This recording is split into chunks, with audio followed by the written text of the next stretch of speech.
अस्सलाम वालेकुम गाइस, मेरा नाम है अली और मैं अपने channel daily horror stories by Ali से आपके सामने मौजूद हूँ। मैं उम्मीद करता हूँ आप सब खैरियत से हैं, खुश हैं और कामयाब हैं। तो जिन लोगों ने अभी भी मेरे चैनल को सब्सक्राइब नहीं किया वो इसको सब्सक्राइब कर लें, लाइक करें और अगर हो सके तो शेयर करें। हमेशा की तरह व्हाट्सएप नंबर और ईमेल एड्रेस शेयर कर रहा हूँ। अगर आप अपनी स्टोरीज़ को शेयर करना चाहते हैं तो यू आर वेलकम। गाइस, आज की जो पहली स्टोरी है ये हमें मिस सिमाब कुरैशी ने भेजी है। ये बताती है कि इनका जो बेसिकली ताल्लुक़ है वो बांग्लादेश से है और बांग्लादेश का एक शहर है ढाका, ये वहाँ पे रहा करती हैं। ये अपनी फैमिली के बारे में बताती हैं कि इनके फादर हैं, इनके 3 भाई हैं, 2 बहनें हैं और इनकी मदर हैं। ये बताती हैं कि फाइनेंशियली अल्लाह का शुक्र है कि हम लोग शुरू से ही वेल ऑफ लोग हैं और फाइनेंशियली कोई इश्यूज़ हमारे साथ कभी भी पेश नहीं आए। खैर, जब हमारे दादा का इंतकाल हुआ और प्रॉपर्टी की जो तकसीम थी वो हुई, तो जो हमारे फादर थे उनको ठीक ठाक पैसे मिले। अब इनके जो फादर थे वो सबकी तरह चाहते थे कि जो भी पैसे इनको मिले हैं ये सारे के सारे पैसे जो हैं वो किसी बिजनेस में लगाए जाएं, कोई काम किया जाए, क्योंकि पैसे तो ऐसे होते हैं कि जितने हों आपके पास वो ख़त्म हो जाते हैं। लिहाजा इनके फादर चाहते थे इस पैसे को सही जगह किसी अच्छे बिजनेस में इन्वेस्ट किया जाए। ये बताती है कि जो इनके फादर थे उन्होंने काफ़ी लोगों से मशवरा किया और काफ़ी लोगों ने इनको मशवरा दिया कि जो मीट का काम है या गोश्त का जो काम है वो बहुत बेनिफिशियल है, उसमें बहुत ज़्यादा फ़ायदा हो सकता है। और ये बताती हैं कि बेसिकली इनके जो 4 फादर्स थे वो भी मीट का ही काम किया करते थे। खैर, किस्सा मुख्तसर, इन लोगों ने ढाका में जगह तलाश करना शुरू की और काफ़ी जगहें देखी।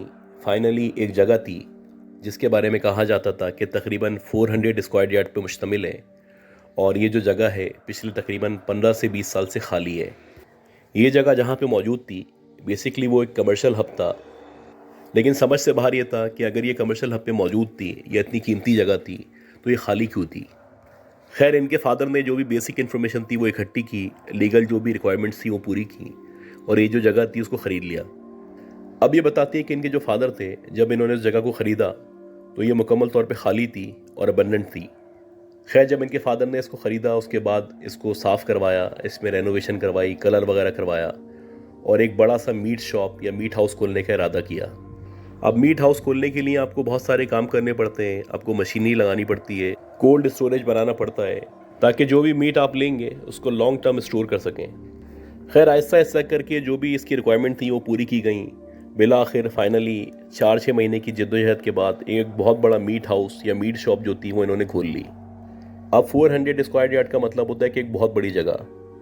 अब इन लोगों ने जो डिस्प्ले बनाया था उसमें तकरीबन समझ लें कि 2 गेट मौजूद थे और बैक साइड पे इन्होंने स्टोरेज हाउस बनाया था और ये जो फर्स्ट फ्लोर था वहाँ पे इन लोगों ने रिहाइश इख्तियार की थी। खैर, ये बताती हैं कि शुरू में ज़ाहिर सी बात है, नया नया बिज़नेस होता है तो आप पूरी जान मार रहे होते हैं, पूरी कोशिश कर रहे होते हैं और पूरी ईमानदारी से काम कर रहे होते हैं। तो ऐसा ही था कि इनके जो फादर थे, इनके भाई वगैरह थे, वो पूरी कोशिश कर रहे थे, पूरी जान मार रहे थे कि इनका जो बिज़नेस है वो किसी भी तरह चल जाए। ये बताती हैं कि साथ साथ 2 सिक्योरिटी गार्ड हमने रखे थे, एक दिन के लिए और एक रात के लिए। शुरू शुरू में तो हमारे पास जो मीट था वो हमने कम रखा, लेकिन आहिस्ता आहिस्ता करके 1 से 1.5 महीने के अंदर हमारा जो मीट था उसको हमने बढ़ाना शुरू कर दिया। और ये बताती हैं कि अप्रॉक्स 40 मन के करीब गोश्त इनके पास एनी टाइम मौजूद होता था। यानी अगर कोई इनके पास कस्टमर आता है जिसको बल्क में चाहिए या मनों में चाहिए तो इनके पास इतनी अवेलेबिलिटी थी या इतना स्टॉक था कि ये लोग आसानी से उसको फराहम कर सकते थे। अब ये बताती हैं कि जब हमने अपना स्टॉक बढ़ाया, यानी अपना काम जो है इसको एक्सटेंड किया, तो हमारी जो टाइमिंग थी उसको हमने फ़िक्स कर दिया। यानी सुबह 9 बजे हमारा जो मीट हाउस था वो खुला करता था और रात के 9 बजे बंद हो जाया करता था। वहाँ पे हमने एक मैनेजर भी रखा हुआ था जो सारी चीज़ों को मैनेज किया करता था। स्टॉक की ज़िम्मेदारी, सामान की मेंटेनेंस, गोश्त का आना जाना, हिसाब किताब, सारी उसकी ज़िम्मेदारी थी। ये बताती हैं कि वो जो मैनेजर था उसकी ज़िम्मेदारी थी कि रात में कितना स्टॉक बचा है वो लिखेगा और सुबह कितना स्टॉक आया है वो लिखेगा। यानी जो इन हुआ है, जो आउट हुआ है या जो मेंटेन हमारे पास स्टॉक है वो कितना है, ये उसकी ज़िम्मेदारी थी। अब ये बताती हैं कि जैसे जैसे टाइम गुजरता गया वैसे वैसे मुख्तलिफ वाक़यात होना शुरू हुए। जैसे कि फ़र्स्ट टाइम ऐसा हुआ कि ये जो मैनेजर था ये रात में लिख के गया कि तकरीबन 27 मन के करीब जो गोश्त थे वो मौजूद है। और जब वो सुबह आया उसने रीचेक किया तो ये बताता है कि तकरीबन 25 मन के करीब जो है गोश्त मौजूद था, यानी 2 मन के करीब जो गोश्त था वो गायब था। अब ये देख के मैनेजर बड़ा हैरान था, परेशान था, उसकी समझ से बाहर था कि ऐसा कैसे हो सकता है। 2 मन गोश्त बहुत ज़्यादा हुआ करता है। अब वहाँ पे जो गार्ड्स वगैरह मौजूद थे, पहले उनसे इन्वेस्टिगेट किया गया, उनसे मालूमात ली गई। तो वो जो गार्ड थे वो कह रहे थे भाई हम तो यहाँ मौजूद थे और हमारे सामने ना कोई अंदर आया है ना कोई बाहर गया है, बल्कि आप लोग जब जाते हैं तो उसको प्रॉपर लॉक करके आते हैं। हमारी जो जिम्मेदारी है वो बाहर की जिम्मेदारी है, यानी बाहर हम देखते हैं कि कोई चोर ना आ जाए, कोई डकैती ना हो जाए। ये बताती हैं जो वाक़या हुआ था ये बड़ा अजीब वाक़या था, क्योंकि 2 मन गोश्त का गायब हो जाना बड़ा अजीब था। और हम लोगों का, ख़ासतौर पे हमारे फादर का ये ख्याल था कि ये जो गार्ड्स वगैरह हैं ये इसमें मुलविस हैं, इन लोगों ने गोश्त की चोरी करवाई है या ये इस चीज़ को जानते हैं। खैर उस वक्त तक तो हमारे जो ऑफिस था उसमें सीसीटीवी कैमराज मौजूद नहीं थे, लेकिन जब ये वाक़या हुआ था तो उसके बाद मेरे जो फादर थे उन्होंने हर जगह, इवन के हर रूम के अंदर एक एक कैमरा लगवा दिया था। और उसका जो एक्सेस था वो हमारे सारे भाइयों, हमारे फादर के पास मौजूद था। वो जब चाहें इसको चेक कर सकते थे। ये बताती है कि जब हमने कैमरे लगवाए तो उसके बाद से रेगुलर बेसिस पे 30 से 40 किलो और कभी 1 मन और कभी 2 मन गोश्त जो था वो गायब होना शुरू हुआ। अब हमारे पास कैमरे लगे हुए थे, हम कैमरों में मॉनिटर कर रहे थे। कैमरे में हमारे सामने ना कोई आता था ना कोई जाता था, यानी कि गार्ड्स भी बेचारे बाहर बैठे होते थे, लेकिन खुद ब खुद गोश्त जो था वो गायब हो जाया करता था। अब वो जो मैनेजर था उसमें भी बहुत प्रेशर था, वो भी परेशान था कि ऐसा कैसे हो रहा है, क्योंकि रोज़ाना रात को वो स्टॉक मेंटेन करके एक रिकॉर्ड लिख के जाता था।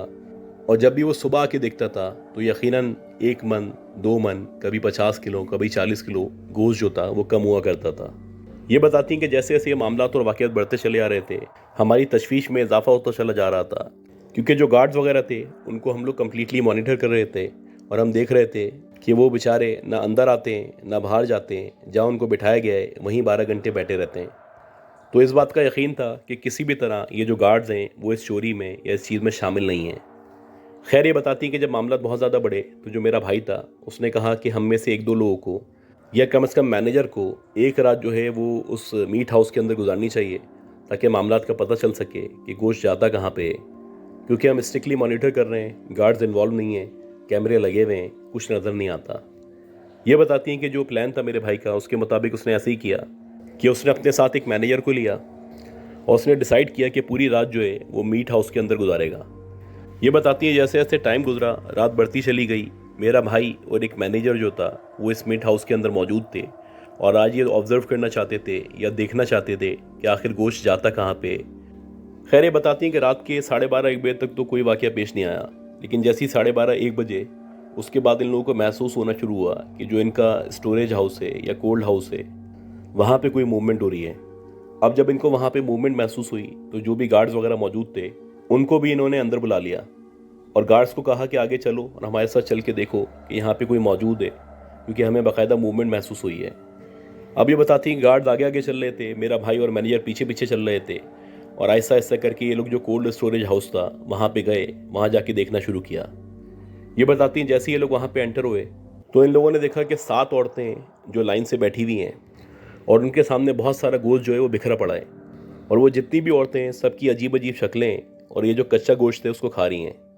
अब ये बताती है कि मंदिर देख के वो जो गार्ड था वो भी हैरान हो गया, हमारे भाई भी परेशान हो गए, मैनेजर भी परेशान था। खैर गार्ड्स वगैरह को मेरे भाई ने कहा कि इनको रोको, अगर ये ना रुकें तो इन पे फायर कर दो। ये बताती हैं जैसे ही गार्ड उनके करीब गया तो वो जो औरतें थीं वो उस गार्ड को देख के हंसने लगी या अजीब सी मुस्कुराहट चेहरे पे आने लगी उनके। ये बताती है कि इन 7 औरतों में से जो एक औरत थी जो सबसे आगे बैठी हुई थी, उसने गार्ड को अपने करीब आता हुआ देखा तो उसने इस कदर खौफनाक चीख मारी कि उस चीख से गार्ड जो था वो डर गया, बल्कि ना सिर्फ डरा, बेहोश हो गया। और जैसे ही वो बेहोश हुआ तो जो मेरे भाई थे या वो जो मैनेजर था वो वापस बाहर की तरफ भागे। इन लोगों को अंदाज़ा हो चुका था कि स्टोरेज हाउस के अंदर या कोल्ड स्टोरेज के अंदर जो सिचुएशन है वो नॉर्मल नहीं है। लिहाजा ये जैसे तैसे करके बाहर आए और इन्होंने आके अपने फादर को, यानी हमारे फादर को फ़ोन किया और सारे भाइयों को इन्फॉर्म किया कि ऐसे ऐसे हुआ है। अब इनके जो फादर थे उनको अंदाज़ा हो चुका था कि ये जो गोश्त गायब हो रहा है या जो कुछ एक्टिविटीज़ हो रही हैं ये नॉर्मल नहीं है। खैर ये बताती है कि इनके जो फादर थे वो ऊपर से नीचे आए और उन्होंने जो भी उनको आयत वगैरह आती थी वो पढ़ना शुरू की और आयत पढ़ते पढ़ते ये जो पूरा कोल्ड स्टोरेज हाउस था इसका इन्होंने विज़िट किया। और जब इन्होंने उसका विज़िट किया तो कैमरे में भी यही रिकॉर्ड हो रहा था कि गोश्त बिखरा हुआ पड़ा हुआ है, लेकिन वो जो 7 औरतें थीं जो मेरे भाई को, मैनेजर को या उस गार्ड को नज़र आई थीं, उनमें से कोई भी औरत वहाँ पे मौजूद नहीं थी। अब ये देख के मेरे वालिद को, हम सबको यकीन हो चला था कि यहाँ पे जो मामलात पेश आ रहे हैं वो पैरानॉर्मल हैं, वो नॉर्मल मामलात नहीं हैं। लिहाजा जो इनके वालिद थे उन्होंने जो करीबी मस्जिद थी उसके इमाम साहब से रब्ता किया उनसे रब्ता करने के बाद उनको बताया कि रोज़ाना 1-1.5 मन 2 मन तकरीबन गोश्त जो है गायब हो जाता है और हम लोगों ने वहाँ पे इस तरह की औरतों को देखा है। खैर वो जो मस्जिद के इमाम साहब थे उन्होंने बहुत कोऑपरेट किया। वो बेचारे कोल्ड स्टोरेज हाउस में आए, पूरा हमारा मीट शॉप देखा और वहाँ पे विज़िट करने के बाद उन्होंने बताया कि यहाँ पे इस तरह की मखलूक़ात मौजूद हैं जो आपका गोश्त खा जाती हैं। बेहतर ये है कि आप रोज़ाना यहाँ पे तिलावत करें, कुरान ख़वानी करें या अगर हो सके तो सूरह बकरा की तिलावत लगाएं। ये बताती हैं कि उसके बाद से हम लोगों ने अपना जो स्टोरेज हाउस था वहाँ पे तिलावत लगाना शुरू कर दी। ख़ास तौर पे रात में जाते हुए सूरह बकरा की तिलावत प्ले करके हम लोग चले आते थे और तकरीबन 2 से ढाई घंटे तक वो तिलावत चलती रहती थी।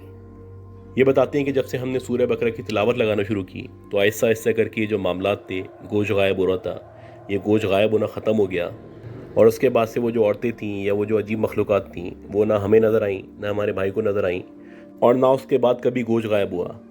ये बताती हैं कि अल्लाह का शुक्र है कि हमें सही वक्त में पता चल गया, वरना हो सकता है वो जो मखलूक़ात थीं या वो जो 7 औरतें थीं वो हमें नुकसान पहुँचाती। गाइस, इसी तरह की एक और स्टोरी है जो मैं आपसे शेयर करता हूँ और ये जो स्टोरी है ये एक हमारे दोस्त हैं कलीम साहब, उन्होंने शेयर की है। ये बताते हैं कि इनके जो कज़न हैं वो एक बहुत बड़े डिपार्टमेंटल स्टोर में जो कि गुलशन चौरंगी से करीब वाक़ है वहाँ पे एज फ्लोर मैनेजर काम किया करते हैं। ये बताते हैं कि इनके जो कज़न हैं, अब क्योंकि वो फ्लोर मैनेजर हैं तो फ्लोर मैनेजर की ज़िम्मेदारी होती है कि वो सबसे पहले आता है और सबसे आखिर में जाता है, यानी जो भी स्टॉक होता है, जो भी इन और आउट होता है वो सारा मेंटेन करना होता है। अगले दिन जो चीज़ें मंगवानी होती हैं उसका रिकॉर्ड मेंटेन करना होता है या जो चीज़ें एक्स्ट्रा होती हैं उसको भी एक जगह लिखना पड़ता है। खैर इनका जो कज़न था वो बहुत ज़्यादा लॉयल था, अपनी जो भी इदारा था या कंपनी थी उसके साथ वो ऑनेस्टी से काम किया करता था और उसकी कोशिश होती थी कि जब तक काम कंप्लीट ना हो वो जगह ना छोड़े। ये बताते हैं कि जो दीगर एम्प्लॉइज़ थे जब शिफ्ट ओवर होती थी उसके 1-1.5 घंटे के अंदर अंदर वापस चले आया करते थे, लेकिन इनका जो कज़न था रात के 2 बजे तक, 3 बजे तक और कभी कभी पूरी पूरी रात उस डिपार्टमेंटल स्टोर में रुका करता था। ये बताते हैं जो दिसंबर गुजरा है, इसी दिसंबर की बात है कि इनका जो कज़न था वो किसी भी काम की वजह से अपना जो डिपार्टमेंटल स्टोर था वहाँ पे रुका हुआ था और रात के तकरीबन 2 या 3 बजे का टाइम था। अब इनके कज़न के अलावा उस पूरे डिपार्टमेंटल स्टोर में एक आध बंदा मौजूद था और बाहर जो थे वो सिक्योरिटी गार्ड थे। अब इनका जो कज़न था सारे काम निपटा चुका था और उसका ये ख्याल था कि एक दफ़ा स्टोरेज हाउस जो है वहाँ पे एक चक्कर लगा लेता हूँ और वहाँ पे देख लेता हूँ कोई रह तो नहीं गया। अगर कोई रह गया है तो उसको बाहर निकाल दूंगा, उसके बाद गार्ड्स को बोलूँगा कि इसको लॉक कर दो। और ऐसे ही हुआ, इनका जो कज़न था वो स्टोरेज हाउस की तरफ जाने लगा। तो जैसे जैसे वो स्टोरेज हाउस की तरफ जा रहा था वैसे वैसे उसको महसूस होना शुरू हुआ कि जैसे जो काउंटर है उस काउंटर के करीब कोई बैठा हुआ है। अब तकरीबन सारी की सारी लाइट्स बंद थी, एक आध लाइट खुली हुई थी। खैर उसको ऐसा लगा हो सकता है इसका वहम हो, लेकिन उसने सोचा कि अगर कोई बैठा हुआ भी है तो मुझे जाके देखना चाहिए। अगर कोई वाकई में बैठा हुआ है तो उसके यहाँ पे बैठने की कोई वजह नहीं है, क्योंकि इतनी रात में या इस टाइम पे कोई भी यहाँ पे नहीं बैठ सकता। खैर इसी तरह वो चलता चलता जो काउंटर था उसके करीब पहुँचा और जब वो काउंटर के करीब पहुँचा तो उसने देखा कि वहाँ पे एक लड़की है जिसने पिंक कलर के कपड़े पहने हुए हैं और वो बिल्कुल काउंटर की चेयर पे बैठी हुई है। अब क्योंकि ये फ्लोर मैनेजर था, ये डांट भी सकता था, गुस्सा भी कर सकता था, तो उसने उसी टोन में बोला कि ए लड़की, तुम इतनी रात में यहाँ पे क्या कर रही हो और इस काउंटर के करीब क्यों बैठी हो। ये बताते हैं कि जैसे ही इन्होंने कुछ कहा तो वो जो लड़की थी उसने इसको देखना शुरू किया और जब उसने इसको देखना शुरू किया तो मेरे कज़न के मुताबिक वो जो लड़की थी जो काउंटर पे बैठी हुई थी जिससे बात कर रहा था, उसकी जो आंखें थीं वो लाल अंगारों की तरह चमक रही थी।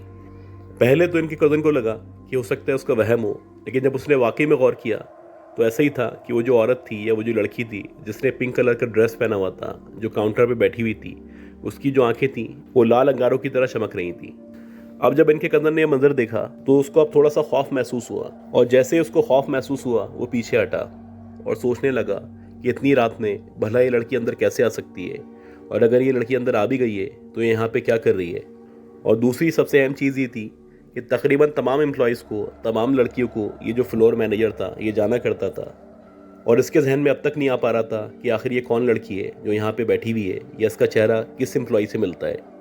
खैर काफ़ी देर तक वो उसको खड़ा हुआ देखता रहा। वो जो लड़की थी इसको देख के मुस्कुराती रही और मुसलसल देखती रही।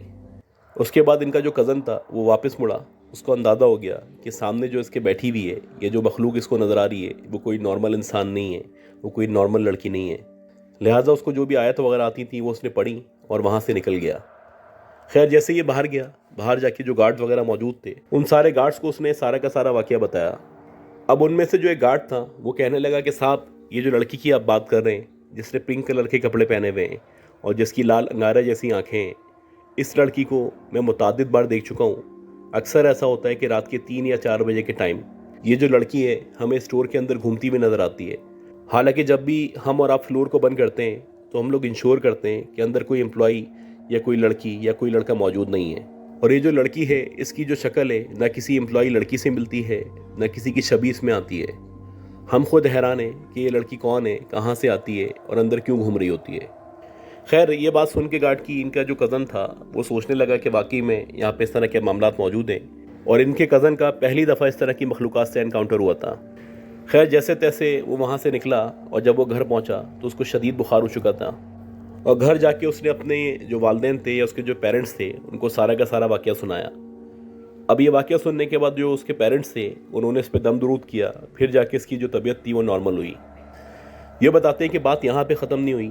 3-4 दिन बाद जब इनका कज़न नॉर्मल हुआ और दोबारा से उसने ज्वाइनिंग दी तो वैसे ही हुआ कि रात के तकरीबन 2 या 2:30 बजे का टाइम था और वैसे ही वो चक्कर लगा रहा था, क्योंकि उसकी ज़िम्मेदारी थी कि इंश्योर करे कि यहाँ पे कोई एम्प्लॉई, कोई लड़का या लड़की मौजूद नहीं है और सारे के सारे जो काम हैं वो मुकम्मल हो चुके हैं। खैर जैसे ही ये स्टोरेज हाउस में पहुँचा तो अगेन उसको महसूस हुआ कि सामने कोई मौजूद है और मुसलसल इसको देख रहा है। अब ये कोशिश कर रहा था कि इसको वो लड़की नज़र ना आए, ना इसका उससे इंट्रैक्शन हो, क्योंकि बुनियादी तौर पे ये बुरी तरह डर चुका था। लेकिन इसको ये जॉब भी करनी थी, अपनी जॉब से भी नहीं भाग सकता था। बहरहाल जितना हो सकता था इसने एरिया देखा, इसको वहाँ पे कोई लड़का या लड़की नज़र नहीं आए, लेकिन इसको मुसलसल महसूस हो रहा था कि उसी जगह से, उसी रिसेप्शन से जहाँ पे उस दिन वो लड़की नज़र आई थी, कोई इसको मुसलसल देख रहा है।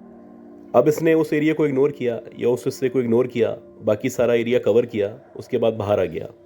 अब ये बताते हैं कि जब इनका कज़न बाहर आया तो बाहर आने के बाद वही गार्ड से रस्मी सलाम दुआ हुई और सलाम दुआ करने के बाद जब वो अपनी बाइक लेने के लिए जाने लगा तो बाइक का जो पार्किंग एरिया था वो बैक साइड पे मौजूद है। अब ये बताते हैं कि जैसे ही इनका कज़न पार्किंग एरिया में एंटर हुआ तो उसको दोबारा से महसूस होने लगा कि कोई है जो इसको देख रहा है और कोई इसके करीब मौजूद है। अब इनका जो कज़न था वो बुनियादी तौर पे डरा हुआ था और उसकी कोशिश थी कि किसी भी ऐसी मखलूक से या किसी भी ऐसी लड़की से इसका ना एनकाउंटर हो ना इसका सामना हो। इसने अपनी जो नज़रें थी वो झुकाई हुई थी और मुसलसल जो भी आयत वगैरह आती थी वो सारी की सारी आयतें पढ़ रहा था और कोशिश कर रहा था कि जल्दी से अपनी बाइक तक पहुँचे, वहाँ से बाइक निकाले, स्टार्ट करे और बाहर आ जाए। खैर अल्लाह का शुक्र है कि वहाँ पे जब वो गया, बाइक वगैरह निकाली तो उसको कोई नज़र नहीं आया। लेकिन ये बताता है कि जैसे ही बाइक निकाल के मैं बाहर निकला और बाहर निकलने के बाद जब मेरी सामने की तरफ नज़र पड़ी तो सामने जो बिल्डिंग मौजूद थी वो बिल्डिंग भी काफ़ी अरसे से खाली थी। खैर बहरहाल जब इसने उस बिल्डिंग की तरफ देखा तो इसने देखा कि उस बिल्डिंग की 3rd या 4th फ्लोर पे वही लड़की जो अभी 3-4 दिन पहले उसको नज़र आई थी, जिसने पिंक कलर के कपड़े पहने हुए थे, जिसकी जो आंखें थीं वो लाल अंगारों की तरह चमक रही थी, इसके सामने खड़ी हुई है और उसको देख के इशारा कर रही है। अब जब इसने ये मंजर देखा तो इसकी हालत गैर हो गई, इसके मुंह से अल्फाज निकलना बंद हो गए। इसका जो खौफ का आलम था वो इंतहा पे था। जो भी आयत वगैरह इसको आती थी इसने पढ़ना शुरू की, बाइक स्टार्ट की और जितना तेज़ भगा सकता था वहाँ से भगा के घर पहुँचा। अगेन ऐसे हुआ कि जब वो अपने घर पहुँचा तो घर पहुँचने के बाद उसकी तबीयत ख़राब हो गई, उसको शदीद बुखार हो गया। लेकिन इस बार जो उसके पेरेंट्स थे उन्होंने ना खुद दम दुरूद किया बल्कि जो करीबी मस्जिद मौजूद थी वहाँ से भी रब्ता किया और वहाँ के जो इमाम साहब थे उन्होंने इसको एक तावीज़ दिया और उसको कहा कि ये तावीज़ पहन के रखें और ऑफिस में जाने से पहले या ख़ास तौर पे उस एरिया में जाने से पहले जहाँ वो लड़की नज़र आती है आपने 7 दफ़ा आयतुल कुर्सी पढ़नी है, अपना हिसार करना है। ये बताते हैं कि इनके जो कज़न थे उन्होंने इस पर अमल करना शुरू किया और अल्लाह का शुक्र है कि आहिस्ता आहिस्ता करके वो जो लड़की उनको नज़र आ रही थी या जो उनको डरा रही थी वो उनको नज़र आना बंद हो गई। लेकिन आज भी वहाँ के गार्ड्स कहते हैं कि वो जो लड़की है अक्सर उन लोगों को नज़र आया करती है, वो उसकी प्रेजेंस को फील करते हैं। खुदा जाने कि ये कौन लड़की है जो उस डिपार्टमेंटल स्टोर में रात के 2 या 3 बजे नज़र आती है या वहाँ पे घूमा करती है। तो गाइस मैं उम्मीद करता हूँ ये जो स्टोरीज़ मैंने शेयर की हैं ये स्टोरीज़ आपको पसंद आई होंगी। अगर आपको ये स्टोरीज़ पसंद आई हैं तो प्लीज़ मेरे चैनल को लाइक करें, सब्सक्राइब करें, शेयर करें। दुआ करें कि अल्लाह हम सबको सेहत दे, ज़िंदगी दे, सलामती हो। ख्याल रखिएगा। अल्लाह हाफ़िज़।